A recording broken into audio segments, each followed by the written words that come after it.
Hello friends, जय माता दी। तो आइए, एक बहुत ही प्यारा बेटी गीत है, मैं आप सबके लिए सुना रही हूँ। और गीत अच्छा लगे तो आप लोग लाइक कमेंट शेयर कीजिएगा। और पेज पर नए हैं तो चैनल को सब्सक्राइब कर लीजिएगा। तो आइए सुनते हैं।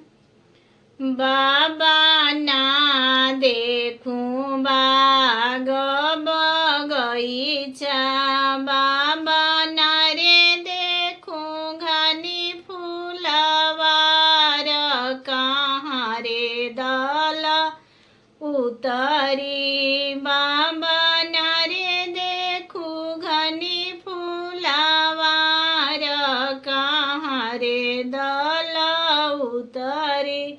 बेटी ला देबो बाग बगीचा, बेटी ला रे देबो घनी फूलवार, मड़ौए दल उतरी।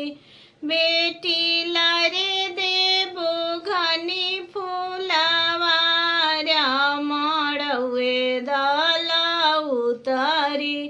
बेटी किया तोहरो दान दहे हे जमे चुकनी, बेटी किया तोहरो दान दहे जमे चुकनी, बेटी किया तोहरो नाये का छोट काहे रे मन बेदी।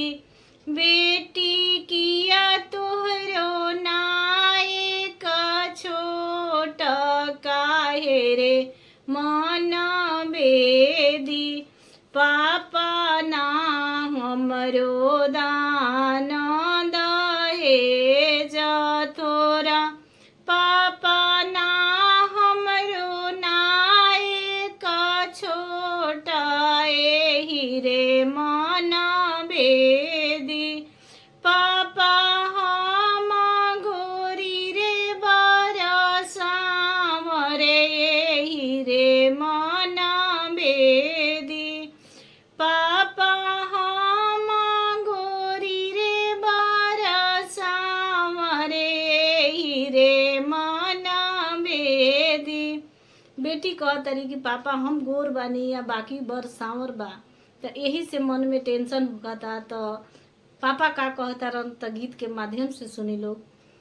बेटी सांवर सांवर जनी कर, बेटी सांवर सांवर जनी कर, बेटी सांवर श्री भगवान उहे रे बर सुंदर। बेटी सांवर बर श्री राम उहे रे बर सुंदर। फिर पापा बोलता रहन अपना बेटी से कि बेटी देखा तहार माई बहुत तेज बड़ी, बेटी बड़ा तोहारा मम्मी बड़ी गिहथिन, बेटी तो हारा मम्मी बड़ी गिहथिन। बेटी तिसिया के तेलावाय बटली, बेटी तो हारा मम्मी बड़ी गिहथिन। बेटी तिसिया के तेलावा लगवली ता छेहावा सुतवली, बेटी तिसिया के तेलावा बटली ता छेहावा सुतवली। बेटी बारावा के मम्मी बड़ी फुहरी, बेटी बारावा के मम्मी बड़ी फुहरी।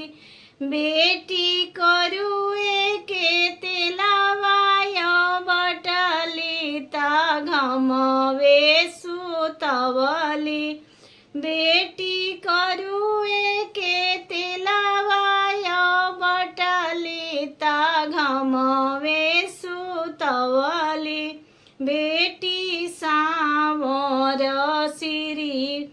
भगवान बेटी सावर बर बड़ी सुंदर बेटी यही से तू बड़ा गोर दामाद बाड़े सावर बेटी यही से तू बड़ी गोर दामाद बाड़े सावर।